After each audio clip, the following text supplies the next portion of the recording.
Adnan uncle. अबे भाई किस बात का अंकल, क्या हो गया? अदनान भाई, दिसंबर का महीना है, शादी सीज़न ऑन है, तो शादी के लिए मुझे कुछ मशवरे देते हैं जिसके लिए हमने इस पॉडकास्ट का इनेकाद किया। अबे हमारा तजर्बा क्या हमें फंसवाएगा? मैं घर भी जाना है, मैं क्या तजर्बा, मैं शादियां कर रहा हूँ, एक ही की है मैंने, कोई 4 थोड़ी की हैं, या मेरे अफेयर थोड़ी पकड़ लिए तुमने। तुम तो मुझे पॉडकास्ट के अंदर खोलना चाह रहे हो। आपको कभी मोहब्बत हुई है? अबे मुर्तज़ा मेमन, तुम बड़े होशियार चल रहे हो, तुम्हारे को मैं क्या मशवरा दूँ? मेमनों के बारे में आपका क्या ख्याल है?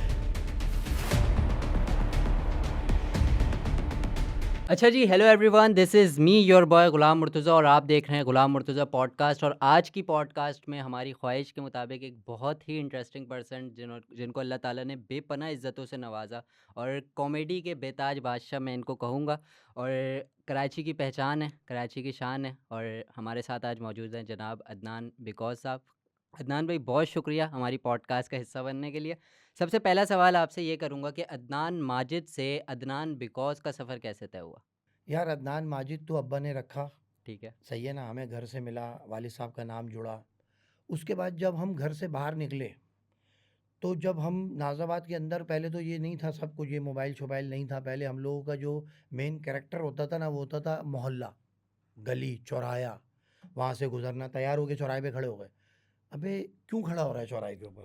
क्या मसला है? पहले जो लड़के थे वो तैयार हो के नहा धो के गए और चौराहे पे खड़े हो गए भाई। ठीक है। अब टाइमिंग सेट हुई हुई है, आना है, जाना है, क्रिकेट है, वर्ल्ड कप है, हॉकी है। तो ये सारी चीज़ें जब हमने बाहर खेली, जो भी फिल्म हम देखते थे ना, तो वो हम बाहर जाके उसको प्रैक्टिकल करते थे फिल्मों का। एक बार क्या हुआ कि एक इंसान कोई भी वीडियो देखता है तो उसका रूप इख्तियार करता है अपने अंदर ऐसा ना। ही है। तो एक बार हम जो है वो नाना पाटेकर की फ़िल्म देखी हमने। हमने जो है ना टोपी लगा ली, फ़लस्तीनी रुमाल डाला, तावीज़ बाँधा, सुरमा लगाया और डब्बू खेल रहे थे। हमारे अब्बा आए, हमारे अब्बा ने हमें देखा, हम अब्बा को देख रहे हैं, लेकिन अब्बा जो है वो हमें देखते हुए भी अनदेखे हो गए। उनको पता ही नहीं मेरा बेटा है। अब जब वो चले गए तो डब्बू वाले बोले तेरा बाप आया था? फिर मैंने कहा हाँ आया था, लेकिन हमारा हुलिया तो देख, अभी हम अदनान माजिद नहीं, अदनान बिकॉज़ हुए। अदनान बिकॉज़ है। तो वो चीज़ जब वहाँ से चली तो लड़कों ने कहा यार, अब फिर एक लड़के के चेहरे पे दाने भी निकले हुए थे, मैंने कहा तेरे चेहरे पे बिकॉज़ निकले हुए हैं। तो वो नाम फिर वहाँ से लड़कों ने करना, क्योंकि जब एक गैदरिंग के अंदर ना एक पर्सनैलिटी ऐसी होती है जो लीडर होती है, जो लेके चलती है गैदरिंग ऐसा ही को। है। उसने कह दिया जाना है तो जाना है, उसने कहा पिकनिक है तो पिकनिक है। तो हमारा इंतज़ार होता था चौराहे के ऊपर कि भाई अदनान बिकॉज़ आ रहा है, वो जो बोलेगा ना वैसा कर लेंगे। वही होगा। तो वो चीज़ से फिर बिकॉज़ बिकॉज़ बिकॉज़ बिकॉज़, तो वो घर के अंदर वो अब्बा को भी किसी ने बोला बिकॉज़, तो अब्बा ने बोला है पता नहीं कौन है, मैं नहीं जानता। तो उसने कहा माजिद भाई आपका बेटा ही तो है बिकॉज़, जो ये नाम चल रहा है। फिर अब्बा ने मुझसे आके पूछा था एक बार, यार तुम्हें बिकॉज़ कहते हैं? हुँ। मैंने बोला हाँ अब्बा मुझे बिकॉज़ कहते हैं, वरना काफ़ी मेरे मसले जो थे वो नाम की वजह से मैं बच के निकल जाता था। अब्बा को बाद में पता चला, क्योंकि एक बार अपने छत से ही बम फेंक दिए थे मैंने। अब्बा नीचे खड़े में दोस्तों से बातें कर रहे हैं, बारात जा रही है मोहल्ले से। मेरे पास थे दूसरे वो जो फ़िलियर बम होते हैं ना, ठीक है। वो मुझे नहीं पता कि अब्बा नीचे सीढ़ियों में बैठे हैं। हमारा ऊपर घर, नीचे सीढ़ियाँ थी दुकानों की। जब मैंने बम फेंकना शुरू करा ना, तो अब्बा के ऊपर ही फट रहे थे वो जाके। तो उन्होंने बोला यार ये बारात वाले फेंक रहे हैं, तो अब्बा के दोस्त ने बोला माजिद भाई आपके घर से आ रहे हैं।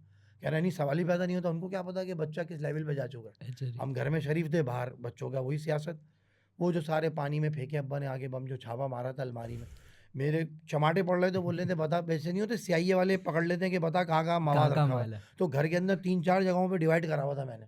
तो वहाँ से पकड़ाई शुरू हुई। तो ये हमारा टैलेंट था जो नाज़ाबाद की सड़कों पे हमें मिला और जो चौराहों पे मिला, तो वहाँ से ये टैलेंट उभरा। क्योंकि देखो घरों से जब तक बच्चे नहीं निकलेंगे तो उनमें ये चीज़ नहीं आएगी। ऐसा तो ही अब है। घरों के अंदर बच्चे हैं, उनको उनको वो निकल ही नहीं रहे, ट्यूशन से आए, स्कूल से आए, घर में।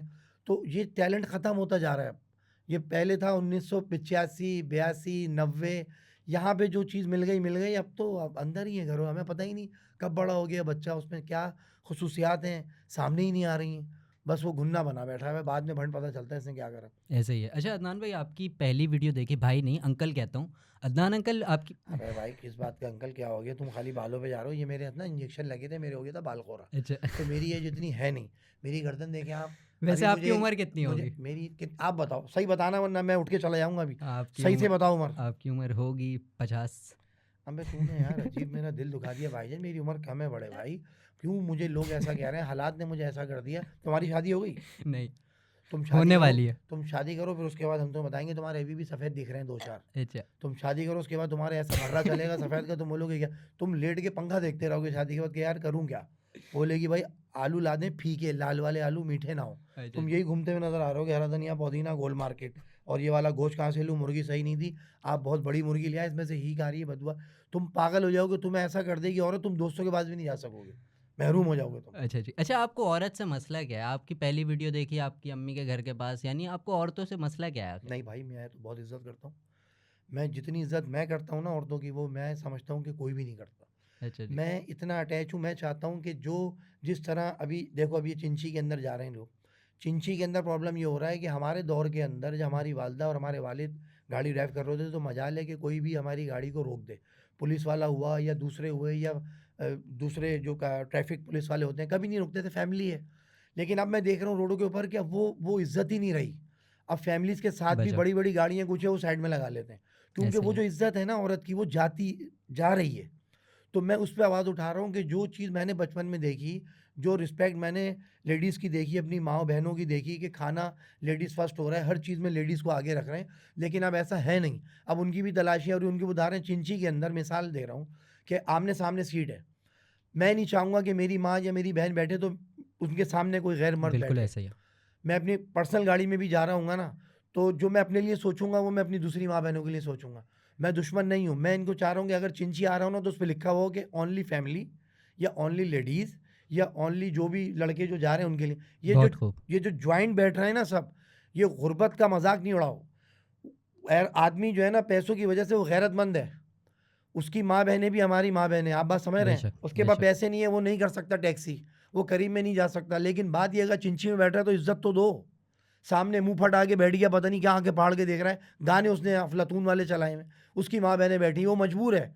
उसके दिल से कभी इंटरव्यू लो और उससे पूछो कि तुम जो अपनी माँ-बहनों को लेके चिंची में बैठते हो, मजबूरी में, शादी में से आ रहे हो, नहीं है पैसे उसके पास, तो यार ऐसा तो कोई ऐसा वो काम निकालो ना कि यार उसकी इज़्ज़त भी रह जाए और अगला पहुँच भी जाए मंज़िल तक। हम या शेख अपनी-अपनी देख कब तक अपना सोचेंगे यार। अदनान भाई, ये कराची के मसाइल का फिर हल क्या है? ये तो मसाइल लोग गिनवाए जाते हैं, हल कोई नहीं बताता। देखो हल मैंने आपको बताया ना कि हमें एक ताकत दे दी अल्लाह ताला ने। देखो मोबाइल एक नेमत भी है ना, आपके अंदर आसानी है, आप इसका इस्तेमाल अच्छा करो। तो हमें हमारे अंदर प्रॉब्लम ये है पाकिस्तानियों में कि हम अच्छी चीज़ का ना इस्तेमाल गलत कर देते हैं, अच्छा जी। क्योंकि तालीम नहीं है यहाँ इतनी। जैसे बाहर उसमें जो उधर जो है इंग्लिश बोली जाती है कि ठेले वाला भी इंग्लिश बोल रहा है। इंडिया में आप देखोगे तालीम कितनी आम है, बिल्कुल वहाँ ऐसा पे ही है। इंग्लिश जो है ठेले वाला भी बोलते हैं, लेकिन हमारे यहाँ ऐसा नहीं है।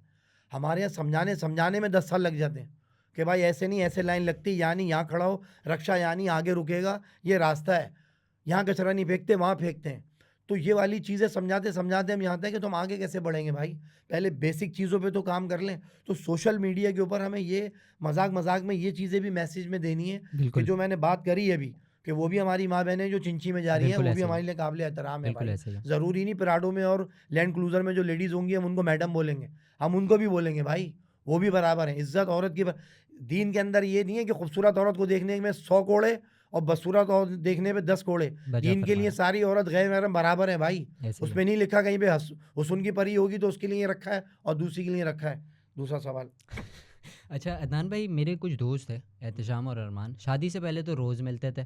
शादी हुई है तो अब तो डर के मिलते हैं, और पहली बात तो मिलते ही नहीं, अगर मिलते भी हैं तो उनको फ़ोन आ रहे होते हैं, पैम्पर्ड ले आना, ये ले आना। ये क्या करती है आखिर औरत ऐसा? देखो औरत ये करती है, औरत ये चाहती है शादी के बाद उसकी कोशिश होती है कि जब मैं सब कुछ छोड़कर आई हूँ, हुँ, क्योंकि वो ये अपनी जगह सही है। देखो सही है। वो इतना कुछ छोड़ती है एक मर्द के पीछे, और शेरनी कहलाएगी वो, क्योंकि वो अकेली आती है, हम 500 आदमी लेके जाते हैं। वो अकेली सबको छोड़ के गाड़ी में बैठती है, बोलती है चलो कहाँ चलना है। तो मैं उसको क्रेडिट देता हूँ। दूसरी बात ये कि वो चाहती है कि जब जो फ़ॉर्मेलिटी आपने ली है, 3 दफ़ा हाँ किया है, तो वो आपने सारी चीज़ों का किया है। सही है ना? तो आप सारी ज़िम्मेदारियाँ निभाएँगे, फिर आप दोस्तों में जाएँगे। ठीक है। ये उन लोगों के लिए जो सारी ज़िम्मेदारियाँ छोड़ के भागते हैं ना दोस्तों के पास, देखो मैं मर्द हूँ, मैं आ गया, ऐसे की तैसी, मेरे फ़ोन नहीं आ रहे, जा तेरे पास तो फ़ोन आ रहे हैं, तू बकरी है, तू ये वो, ये बकरी-वकरी का लफ़्ज़ नहीं, ज़िम्मेदारी सबसे असल मर्द वो है, मैं उसको मर्द मानता हूँ जो ज़िम्मेदारियाँ निभाता है। कमाल। जिसके बाइक पे टोकरियाँ लटकी होती है ना, वो मर्द है। जिसके पास 4 मोबाइल हैं और जो कोई ज़िम्मेदारी नहीं है, वो चौराहे पे खड़ा है, वो दादा समझ रहा है अपने आप को, वो बुज़दिल है, क्योंकि वो ज़िम्मेदारियों से मुँह चुरा रहा है। असल मर्द वो है जिसके घर की ज़िम्मेदारियाँ, जो बेटियों की शादी कर रहा है, जो घर की ज़िम्मेदारियाँ, जो बिजली के बिल भर रहा है, जो गैस के बिल भर रहा है, जो फ्रिज में गोश्त भर रहा है, वो मेरी नज़र में प्योर मर्द है। ठीक है तो जी। उस मर्द की इज़्ज़त की जाए, उससे बदतमीज़ी नहीं की जाए, क्योंकि उसकी बद्दुआ में बड़ा असर है। तो उसका दिल ना दुखाओ, उसकी इज़्ज़त करो मोहल्ले में भी, और घर वालों से भी गुज़ारिश है कि उनकी इज़्ज़त करिए, क्योंकि बड़ी मुश्किल से इंसान इस महंगाई के दौर में अपने घर पहुँचता है। और लेडीज़ से भी मेरी गुज़ारिश है कि आप लोग अपनी ख्वाहिशात को थोड़ा दबाएँ। इतना मोबाइल में मत देखे सूटों वूटों को, क्योंकि ये नहीं दे पाएगा, क्योंकि नहीं कर पाएगा। ये कड़वा सच है। इसका अगर सहारा बन जाओ तो ज़्यादा अच्छी बात है। बाकी इंशाल्लाह दुआओं में याद वो जो रखें। मेरे दोस्त नहीं मिल रहे उनका क्या करना है ये भाई बता। वो यही है ना दोस्त, वो तो शादी लव मैरिज। देखो बात ये है कि मुझे एक बंदे ने बोला कि शादी उससे करना जो तुम्हें पसंद करे, ठीक है। तुम उससे मत करना जिसे तुम पसंद करो। मैंने कहा चाचा सठिया गए, पता नहीं क्या बात कर रहे हैं यार ये। तो ये बात आज समझ आती है कि शादी उस लड़की से करना जो तुम्हें पसंद करे। जिससे तुम पसंद करोगे फिर तुम बाहर नजर नहीं आओगे, फिर तुम उधर ही रहोगे। तो ये बात एक बहुत अच्छा मैसेज जा रहा है कि जो लड़की आपको पसंद करे आप उससे बोले हाँ सही है, कबूल है, मैं शादी करता हूँ। जिससे आप लट्टू हैं और आपने शादी कर ली तो ना आप खानदान के रहेंगे, ना घर के रहेंगे, ना दोस्तों के रहेंगे।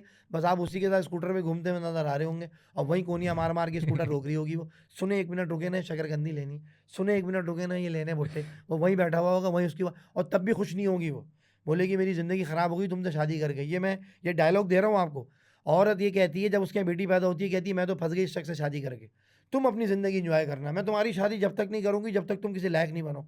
मेरी तो ज़िंदगी ख़राब हो गई इस शख्स से शादी करके। मैं तुम्हारी शादी इतनी जल्दी नहीं करूँ। जो माशरा बिगड़ रहा है ना वो इसलिए बिगड़ रहा है क्योंकि माएँ जो अपनी बच्चों को कह रही हैं कि तुम अपनी ज़िंदगी खुल के जियो। हमारी तो ऐसी तैसी हो गई, हम तो ज़िंदगी गुजार रहे हैं बेकार। कहाँ जाए, कभी मैं पूछता भी हूँ ना किसी खाला वाला चाची भाई कहाँ है, वो कहाँ जाएंगे, यहीं है घर में। तो मैंने कहा तुम क्या चाह रही हो कि जहाज़ में बैठ के फल वहाँ पे जाओगी कि तो बैंकॉक जाने के चक्कर में हो? तो ये औरतों की एक सोच है जो मैंने आपको बयान करी कि ऐसा है। अच्छा, सास और बहू के झगड़े चल रहे होते हैं, आपको हम्म। पता है कि घर में जो है 10 मसले होते हैं और सास ये इल्ज़ाम लगाती है कि बहू ने हमारे बच्चे को काबू कर लिया, उसके बारे में क्या कहेंगे?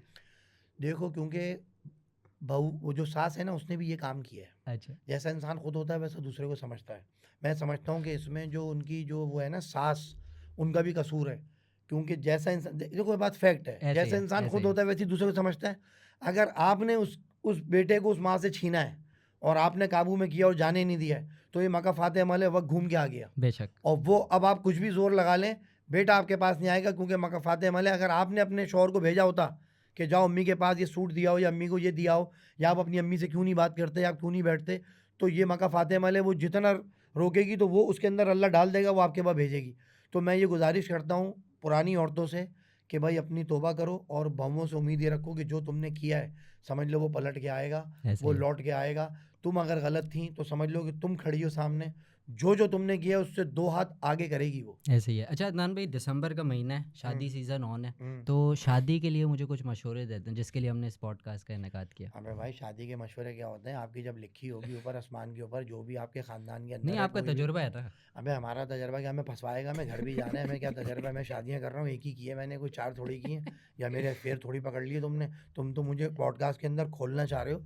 मैं घर जाऊँगा भाई, पॉडकास्ट तो 30 मिनट की है, बाकी ज़िंदगी 30 साल की है। मुझे मरवाओगे तुम या आपने एक मुर्तज़ा। पॉडकास्ट में कहा था कि अबे मैं मुर्तज़ा मेमन तुम बड़े होशियार चल रहे हो, तुम्हारे को मैं क्या मशवरा दूँ?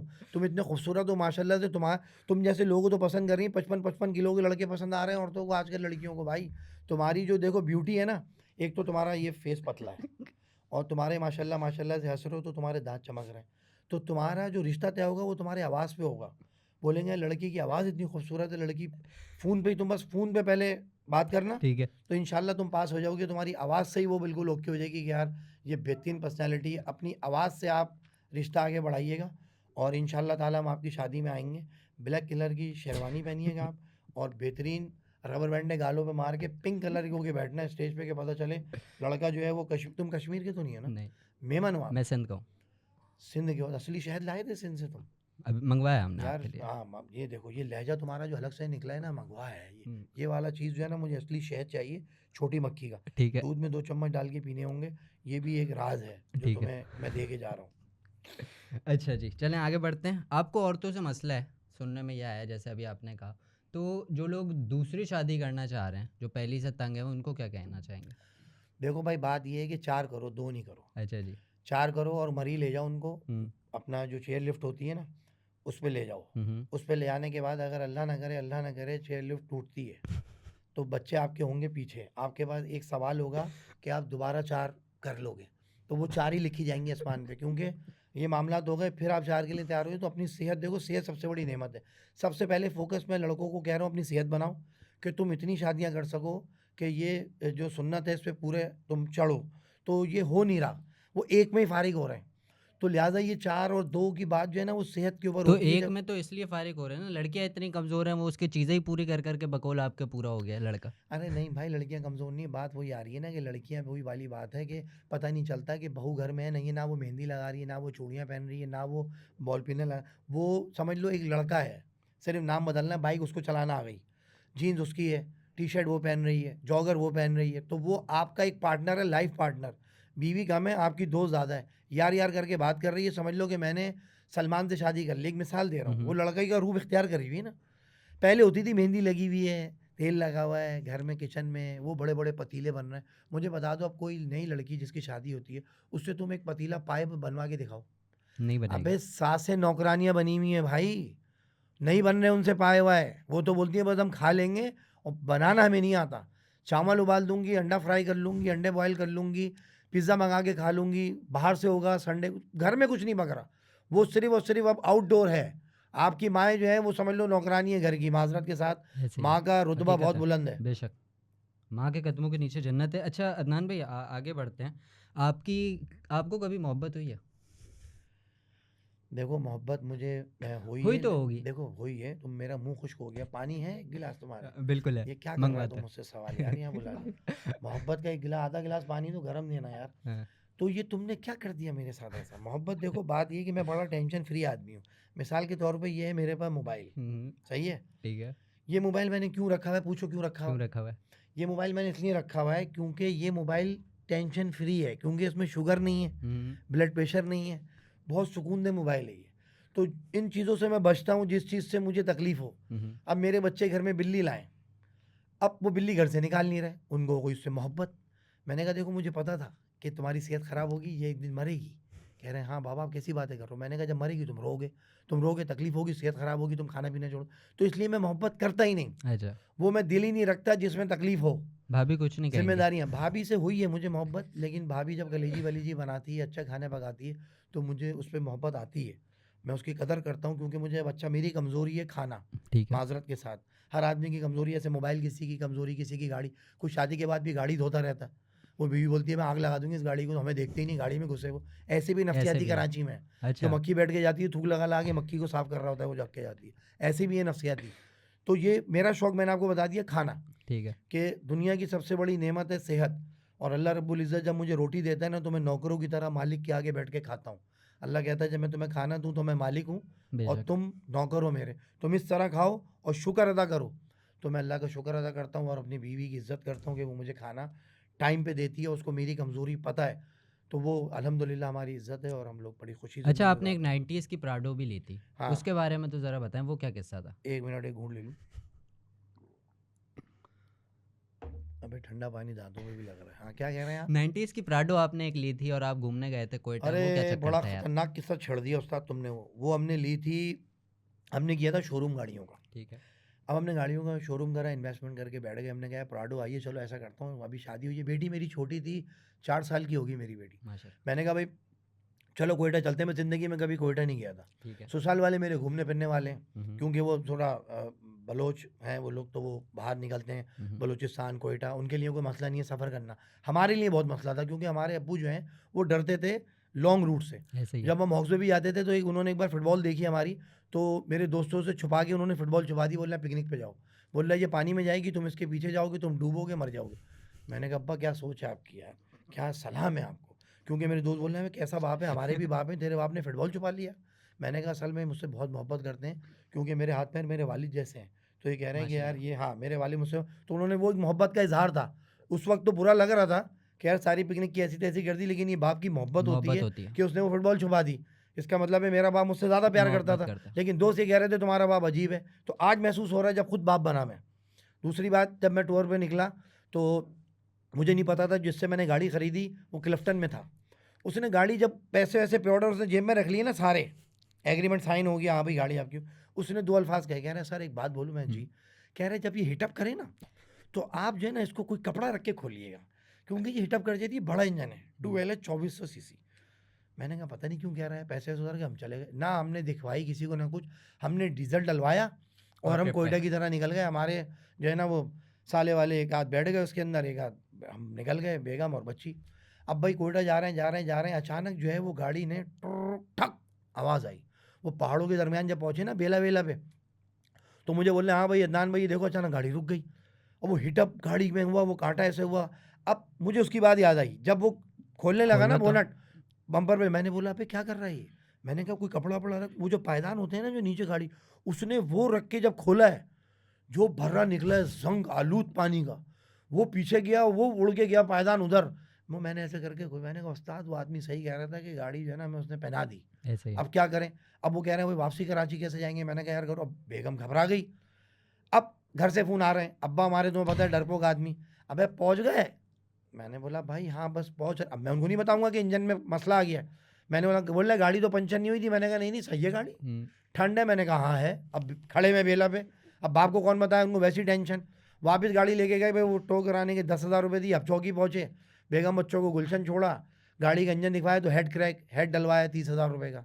हेड डलवाने के बाद जो जेम का डब्बा लिया था, पहले हम जेम भी खाते थे, ठीक है। पूरा डब्बा जो था जेम का वो कराची में ही हो गया, गुलशन हब चौकी, गुलशन हब चौकी। वहाँ से फ़ोन आ रहे हैं घर से, ठंड है। मैंने कहा हाँ। अब जब मैं पहुँचा शेरशाह, तो शेरशाह में नाज़ाबाद के लौंडे मिल गए। अबे मैंने बोला अगर ये देख लेगा और इसने घर में बता तो दिया अब्बा को भाइयों को बता कि देंगे। अदनान तो शेरशाह में घूम रहा था, तो अब्बा तो उछल जाएंगे ज़मीन से। क्या भाई ये तो, अब मैं मुंह छुपा रहा हूँ, दुकानदार समझ रहे हैं चोर है ये, चोरी का इंजन बेचना है। अबे मैंने कहा भाई मेरे साथ सीन दूसरा हुआ है, मैं आपको बताऊंगा। अब ये कह के जब मैं वहाँ से निकला, हेड 34,000 रुपये का डलवा दिया। डलवाने के बाद दोबारा गाड़ी उसी रोड पर डाली। डालने के बाद जब पहुँचे वहीं बेला, मेरे साले ने ऐसे हाथ रखा, बोला हाँ भाई कितने दिन रुकोगे? फिर गाड़ी बस्ट हम्म, उससे आगे। फिर जब देखा तो पूरा जो रेटर में हरा पानी डाला था ना, कूलेंट वूलेंट, वो 4-5 जगहों से बह रहा है। अबे मैंने बोला ये तो हॉर्नेट की कोई भला वाला लग रही है मुझे, बला तो हो इसकी गई। नसें बढ़ गई। कहाँ से हरा पानी आ रहा है यार? वो कह रहा है यार अदनान ऐसा लग रहा है मेरे नीचे का धड़ नहीं है। उसने बोनट खोला, उसकी टांगी काम नहीं कर रही। फिर 10,000 रुपये दिए। आर्मी वाले चुंगी में बोल रहे हैं यार क्या मसला है, तू जाता ठीक है, आता तू ऐसे। मैंने बोला पता नहीं क्या मसला है भाई, जा नहीं पा रहे, आप भी दुआ करो। वापसी घर जाके इंजन डाला 70,000 रुपये का। अच्छा। मेरी बेगम बोली इतने पैसों में तो दुबई चले आते, कौन सा खाक टूर करवा रहे हो? मैंने बोला तुम खुश नहीं हो ना, तुम नहीं देख रही तुम्हारी मुशक्कत औरत के लिए। खुश नहीं होती। भाईजान वो तो कभी भी खुश नहीं होंगी। वो अच्छा। बात ये है कि उनको उनको चाहिए कि बस हर काम हम करें, उसके बाद भी वो बोलेंगी नहीं जी आप में अभी भी फॉल्ट हैं। अच्छा। तो उनको खुश करना बहुत मुश्किल है। तो ये हमारा कोयटा का टूर था कि वापसी में भी फिर हमने बस में बांध के रस्सी वापस जा रहे हैं और इंजन पे पानी डाल रहे हैं। इतना महंगा टूर पड़ा था कोयटा का कि आपकी सोच। और अब्बा के फ़ोन अलग मुझे दिमाग शाट कर रहे थे। मैंने बोला भाई पंचर नहीं हुआ, पहुँच गए, ठंड है। ये था कोयटा का सफ़र। अच्छा जी। अच्छा, पहले वक़्तों के दादा के बारे में आपकी वीडियो बड़ी वायरल गई, उसके बारे में क्या कहेंगे? दादा, हाँ। देखो जी दादा जो होते थे ना पहले वक्त के, वो होते थे ना वो कोल्ड ड्रिंक पीते थे ना वो सिगरेट पीते थे। वो जानदार दादा होते थे, समझ रहे हो आप? हर ठीक है जी। सर्दी गर्मी के अंदर दादी बोलती रहती थी स्वेटर पहन लो, हमें नहीं पहनना स्वेटर। वो इस हुँ, हुँ। टाइप के बुड्ढे होते थे भाई, मजबूत बुड्ढे। गरम गरम रोटी उनको खानी है, 8 बच्चों के बाप हैं, पोता पोती हो गए। वो मैं मिसाल ये थी कि जब भी आता था ना उनका पोता, तो वो बोलते थे, छोटा था तो कहता था कि भाई अब हम आए, तो वो दादा बोलते थे भाई इधर आ, इधर आ, इधर आ, अभी मिल ले, फिर पता नहीं मैं अगले साल हूँ या ना हूँ। ठीक है। तो कहता था दादा तुम हमेशा ही बोलते हो, हमेशा ही होते हो, जब जाते हैं अगले साल आते हैं, फिर जून जुलाई में फिर होते हो आप।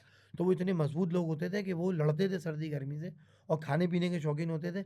हम पे पता नहीं बुढ़ापा आएगा नहीं आएगा क्या आएगा, लेकिन वो बड़े ख़तरनाक होते थे भाई। धोतियाँ पहनने वाले बुढ़े होते थे वो। हम तो जीन्स ही नहीं उतर रही, सोते टाइम पे धोतियाँ पहनते थे भाई वो। अच्छा। हम कहाँ पहनेंगे धोतियाँ? वो तो बोलेंगे आप बड़े चीप लग रहे हैं, वो धोती उतारो। लेकिन धोती पहनना बहुत फ़ायदेमंद है। लेकिन इन औरतों को कौन समझाएगा जो आजकल की ईगो और वीगो के चक्कर में पड़ी हुई हैं। इनको तो ईगो चाहिए, शॉल लगना चाहिए इनको जॉन इब्राहिम की तरह। हो गया वो बुड्ढा, लेकिन चाहिए जॉन, और ख़ुद भी ऐसी बूढ़ी घोड़ी लाल। अबे शादियों में इतना तैयार होकर जाती है, मुझे हैरत होती है कि इतनी बेस होती है, हंसती है तो झुर्रियाँ दिख रही होती हैं। अच्छा। ये कौन सी बेस है यार? और वही शरारे गरारे 10-10 साल पुराने, इतने बड़े बड़े झुमके, अजीब सी। अब बुराई भी नहीं कर सकते क्योंकि अपना ही माल है, इसकी क्या बुराई करें? घर जाना है इसके साथ, ये तो जीना आराम कर देगी अगर इसकी बुराई कर दी। चुपचाप बैठ के बोलते रहते हैं भाई अच्छी लग रही है, अच्छी लग रही है, लेकिन अच्छी नहीं लग रही होती है। ये मसले हैं, ये तुम्हारी पॉडकास्ट में मैंने बोल दिया। अच्छा जी, चलें आगे बढ़ते हैं। मेमनों के बारे में आपका क्या ख़्याल है? मेमन जो है भाईजान बहुत ही समझदार कौम है। ठीक है। अब मैं इनका बयान चेंज कर रहा हूँ क्योंकि मेमन जो है वो बेचारे बहुत दिलों पे ले गए थे कि यार तुमने, लेकिन जो बात सच है वो सच है हुँ, हुँ। कि मेमन हजरात जो होते हैं वो कारोबार के अंदर आठाने पे भी बिजनेस करते थे। ऐसे ही। और वो उनके यहाँ रिवाज ये होता है कि उनके बच्चे जैसे ही मैट्रिक करते हैं ना, हुँ, हुँ। तो उनका रुझान होता है किस पे? कारोबार पे। तो एक मेमन ने अपने बच्चे को ऐसी तरबियत दी, ऐसा कारोबार सिखाया, ऐसा लेक्चर दिया उसको कि बेटा हर चीज़ जो होती है ना वो पैसा मांगती है, हर चीज़ पे पैसा कमाया जाता है। तो उसने स्कूल जाके उस बच्चे ने पानी का गिलास 5 रुपए का बेचा था। वो मुझे बता रहा था कि मेरे अब्बू का जब लेक्चर मुझे पड़ा, जब मैंने आके अब्बू को बोला कि अब्बू मैंने थर्मोस में गिलास 5-5 रुपए के बेचे हैं, तो अब्बू ने बोला नहीं बेटा, पानी नहीं बेचो, ये तो तू हद क्रॉस कर गया, पानी तो सदका जारिया है। मैंने ऐसा लेक्चर दिया, बोले अब्बू मैंने 5 रुपए का गिलास बेचा है। हुँ। तो फिर उसने उसको डाँट पिलाई कि देख इतना नहीं जा, थोड़ा जा, पानी तो अल्लाह की रज़ा के लिए कर। तो मैं एक मिसाल दे रहा हूँ आपको कि इनके यहाँ तरबियत ऐसी होती है कि फ़ोकस जो होता है इनका कारोबार के ऊपर कि भाई हमें बस कमाना है, भले 4 आने मिले, 8 आने मिले। और जो है बिज़नेस इनको समझ लो कि कराची में टॉप पे यही जा रहे हैं कि हर जगह पे जो है ना ये घुस जाते हैं बिज़नेस। क्यों तुम घुस भी जाते मेहमान हो हैं? क्या? मैं खुद मेहमान हूँ। अल्लाह रहम करे भई, आगे चलो। अच्छा जी, चलें आगे बढ़ते हैं और 2-3 सवालात हैं, फिर अपनी पॉडकास्ट को हम इख्तिताम की जानिब लेके बढ़ते हैं। अच्छा अदनान भाई ये बताएँ कि अब मैंने आपसे एक बात की कि मैंने आपको जिस लिए बुलाया था वो मसला मेरा अभी तक वही है। मैंने आपको बुलाया था शादी के लिए मशवरे लेने के लिए, वो कोई आप मशवरा दे भाई नहीं रहे तुम मुझे। ऐसा करो, तुम जो है ना 5 वक़्त की नमाज़ पढ़ो और ठीक कोई है। दीनदार बुज़ुर्ग होंगे मस्जिद में, वो तुम्हें पसंद करेंगे, अपनी बेटी का खुद रिश्ता तुम्हें देंगे वो। तुम मस्जिद पकड़ लो अब, तुम जाके एक बिल्कुल ईतर लगा के, टोपी लगा के, अस्सलाम वालेकुम व रहमतुल्लाहि व बरकातहू ऐसे करके अंकलों से मिलो। तो वो तुम्हें ऑस्ट्रेलिया, कनाडा वनाडा का रिश्ता होता है, उनकी पोतियाँ-वोतियाँ जो भी होंगी, तो तुम्हें मिल जाएगी। ये मैंने तुम्हें एक टिप्स दे दी। अगर तुम्हारे रिश्ते नहीं आ रहे तो मस्जिद पकड़ो, ख़ानदानी लड़की, नकाब वाली, बेहतरीन आपकी नस्ल खुशा करने वाली जो अच्छी औरत होती है वो तुम्हें मिल जाएगी, नो टेंशन वाली, जो 2 कपड़ों में सारी ज़िंदगी गुज़ार देगी। दीनदार औरत वहाँ मिलेगी, तुम अपना रूप बस कल से जो है टोपी, जे डॉट पॉडकास्ट की, इतर, कंधे पे रुमाल, एक अस्सलाम वालेकुम वरहमतुल्लाह, अंकल कैसे हैं आप? ठीक है, मैं आपको कुर्सी ला के दूँ?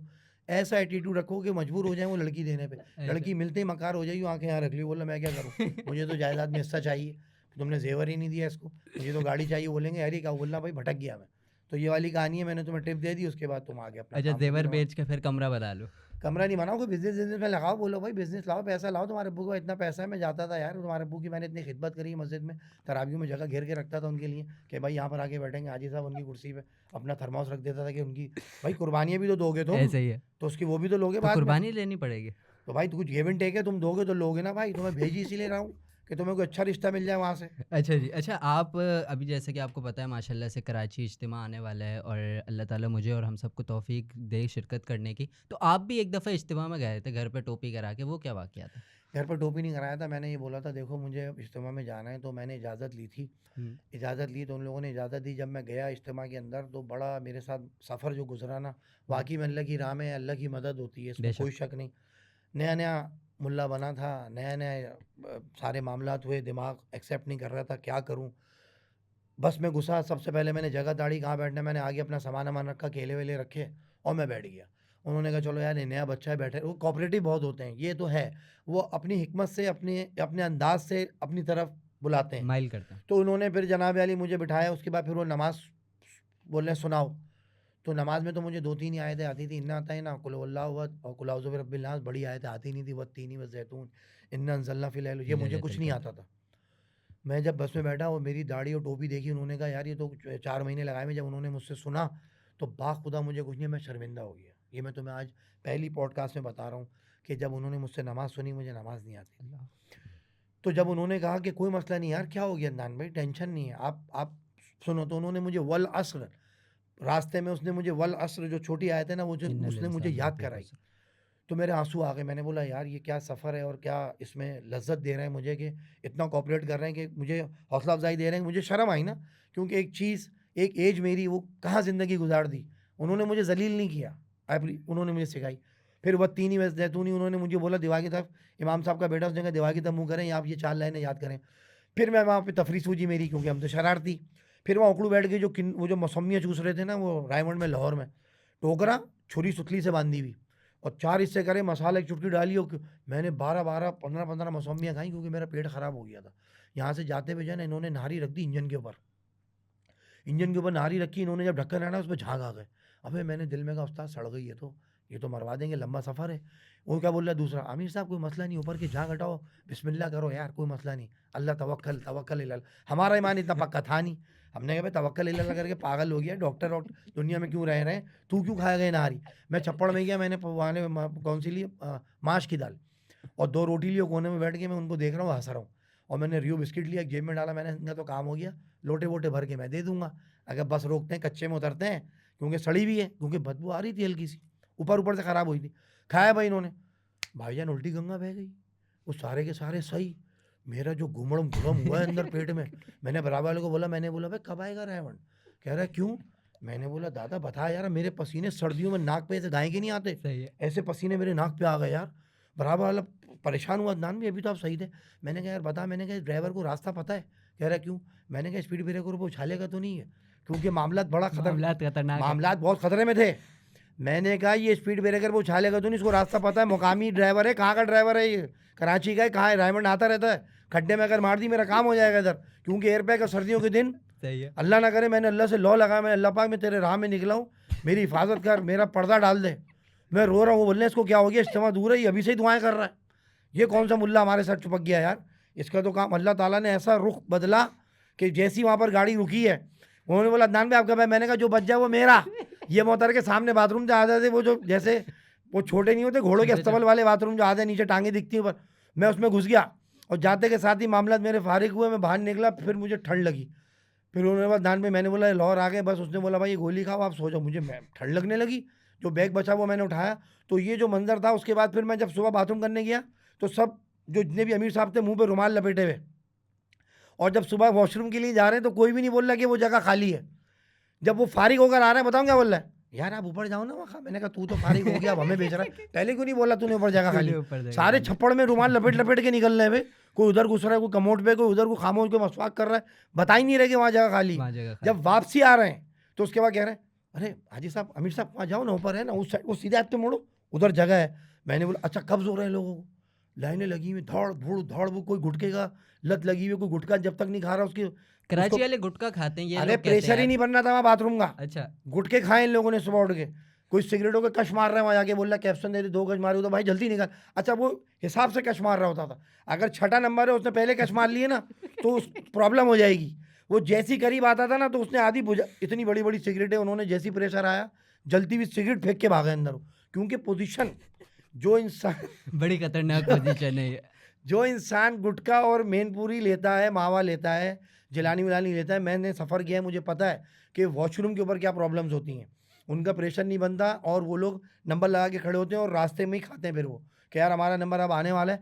और जो नहीं खा रहा होता बेचारा, जो महरूम हो गया, जिसकी थैली गुम हो गई, वो अंदर से बोल रहा था यार 2 दाने दइयो, तो वो हो नहीं रहा होता, तो वो धाड़ धुड़ेंगे, किसी को कब्जे तो बड़े, किसी को हो नहीं रहा, किसी को आ नहीं रहा, अजीब मसाइल में। कोई पपीते खा रहा है, कोई मौसमियाँ चूस रहा है सफ़र के अंदर, कोई लोटे से नहा रहा है, मग्गा नहीं था, कोई बगैर लोटे के घुस गया, बोल रहा है भाई लोटा नहीं है, लोटा तो दे दे। वो करके बैठा हुआ है, लोटे शार्ट हो गए, बाथरूम 10 है, लोटे 6 है, वो अंदर से आवाज़ देते रहे लोटे निकलने, इधर से तू हो गया तो उसको दे लोटा, वो लोटा नहीं था। तो मैंने कहा अगली दफ़ा हम 3-4 लोटे भी ले आएंगे यार। तो ये मसाइल थे भाई सफ़र के, तुमने हमें छेड़ दिया। अच्छा बस आखिरी 1-2 सवाल करते हैं। अच्छा ये टिकटॉकर्स के बारे में आपका क्या ख्याल है? टिकटॉकर भाई एक बला है। अच्छा, अल्लाह से बस दुआ करो कि अल्लाह ताला इन लोगों को तौफीक दे कि ये इस प्लेटफॉर्म से कोई अच्छे मैसेजेस दें और अपनी जान का ख्याल रखें। कोई गाड़ी चलाते में दुनिया से जा रहा है, कोई पहाड़ों पे टिकटॉक बनाते हुए खाई में गिर रहा है, कोई जो है वो नकली पिस्टल रख के कर रहा है तो दिमाग भेजा उड़ रहा है। तो ये एक शैतानी चरखा है मेरी जान। जैसे वक्त से पहले असला हाथ में नहीं देते ना माँ बाप घर में, कहते हैं अभी आप छोटे हो, इसी तरह ये मोबाइल असले का बाप है। ऐसे ही है। ये वो बम है, अगर ये फट गया ना घर में तो इस सबको लपेटे में ले लेगा। तो लिहाजा आपसे गुजारिश है आपके चैनल के तवज्जुह से कि अपने जो कम समझ बच्चे हैं उनको इतनी हाई टेक्नोलॉजी पे, इतना हाई इंटरनेट ना दिया जाए कि वो हर जगह घुस जाएं, और उनको ये बनाने से मना कर दिया जाए कि भाई देखो ज़रूरत के तौर पे इस्तेमाल करो, एज अ बिज़नेस इस्तेमाल नहीं करो कि मैं मिलियन में जाऊंगा और मैं व्यूज़ लूँगा और डॉलर कमाऊँगा। ये सब 2 मिनट के अंदर पेज हैक होगा और रोड पे आ जाओगे तुम। ये परमानेंट कारोबार थोड़ी है कोई। बस ये एंजॉय करो इसके अंदर और एक लिमिट तक करो भाई। आप व्यूज़ हासिल करने के लिए जो है ना, बस जाहिर सी बात है जहाँ लेडीज़ होती है वहाँ तो व्यूज़ आएंगे ना यार। ऐसे ही अब है। हमारे पास लेडीज़ वेडीज़ हम तो ला नहीं रहे, नॉर्मली बात कर रहे हैं। तो हम भी ये अल्लाह ताला बस इस चीज़ से बचाए कि हम एक लिमिट में ही रहें, क्योंकि अल्लाह ही जानता है। और अल्लाह से दुआ है कि मुझे अपने एक औकात में रहने दे जहाँ मैं हूँ। अल्लाह से यही दुआ है कि मुझे वैसे ही रख मैं आगे ना जा सकूँ। नहीं अदनान भाई, अल्लाह ताला ने आपको बेपनाह इज़्ज़तों से नवाजा है और आपसे बेशक। गुफ्तगू करके मुझे अंदाज़ा हुआ कि आप एक दर्द दिल रखने वाले इंसान हैं। बिल्कुल। अच्छा आप आखिर में कोई नसीहत करना चाहें अपने देखने वालों को, सुनने वालों को? भाई देखने वालों को ये कह रहा हूँ कि बेटा अगर रात में नींद नहीं आ रही ना हम्म, तो अस्तगफार कर लो, अस्तगफिरुल्लाह रब्बे मिन कुल्ले ज़म्बिन वादुगला। नौजवान जितने भी हैं इसमें कोई मसला नहीं। हम्म, अगर आपको नींद नहीं आ रही तो धुतकार नहीं दे रहा हम्म, मैं आपका बाप नहीं हूँ मैं आपको गालियाँ दूँ। या अगर आप बीमार हो चुके हो और आपको नींद नहीं आ रही है, 80% कराची की लड़कियाँ और लड़कों को नींद नहीं आ रही है, कड़वा सच है। मैं आपके चैनल पे बोल रहा हूँ खुला, हर घर का मसला है, ना बेटियों को आ रही है ना बेटों को आ रही है, ये कड़वा सच है।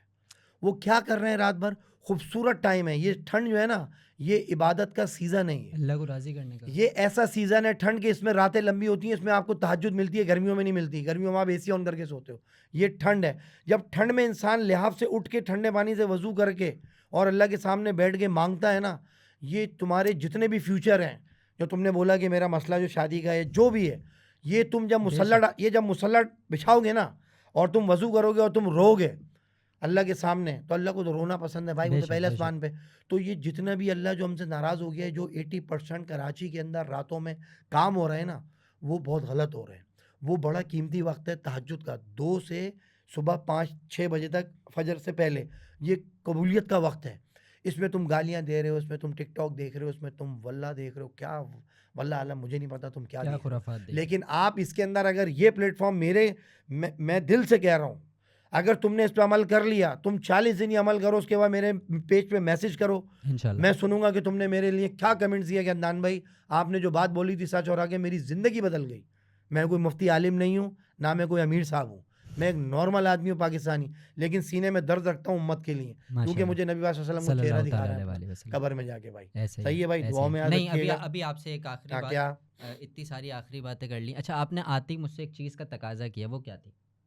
जब आप पॉडकास्ट में बैठे तो आपने मुझसे एक चीज़ मांगी थी, सिंध की शहद मांगा था ना, शहद मांगा था। मैंने अच्छा कहा भाई जी, शहद हमने जो है ना आपके लिए एक अबे तोहफ़ा मंगवाया है लो भाई, बिन रुमानी फूड की जानिब से। ये आपके लिए तोहफ़ा वाह आया है, जिसमें वाह, शामिल है बकौल इनके कि अदरक शामिल है भाई, लेमन शामिल है, कलौंजी शामिल है, एलोवेरा, सना मक्की और बहुत सारी कुदरती चीज़ें इसमें शामिल हैं। अच्छा, ये जो है ना दिल के मर्ज़ के लिए, क्योंकि यकीनन आपके दिल में बड़ा दर्द रहता होगा क्योंकि आप एक शादीशुदा आदमी हैं, तो तो ये बाम आपके देना लिए मुझे, ये शहद से क्या दिल का ताल्लुक, बाम लगा लूंगा लेफ्ट साइड के ऊपर अगर दर्द नहीं, रहता अभी हो तो आप ये टाइगर बाम। तोहफ़ा हमारी तरफ से कबूल करें। माशाल्लाह भाई, देखो यार दिल से अगर आदमी किसी चीज़ को चाहे, हम्म, मुझे नहीं पता था वल्लाह कि आपने शहद छुपाया हुआ हमें है। भी नहीं पता था। मैंने आते ही आपको बोला था यार तुम सिंध से आए थे, तुम शहद लाए, तो आप मुस्कुराए, बिन आपने रुमानी वालों ने भेज दिया। भाई ये क्या है, अल्लाह ताला इनको भी भाई अच्छी सुन्नत है, और ये घर में जाए अच्छी बात है। दस्तरखान पे शहद, इंजीर, जैतून, ये बड़ी बरकत होती है उस घर में। जैसे जो लोग अभी अजीब अजीब चीज़ें खा रहे हैं, फूड भाई वूड। मायोनीज मैं बताता हूँ खुले अल्फाजों में, मायोनीज खा रहे हैं, शाशलेक पाशलेक, हॉट डॉग वॉट डॉग, ये वो किनल्स नूडल्स, ये वो तली हुई चीज़ें, फ्राई चीज़ें, मैदा,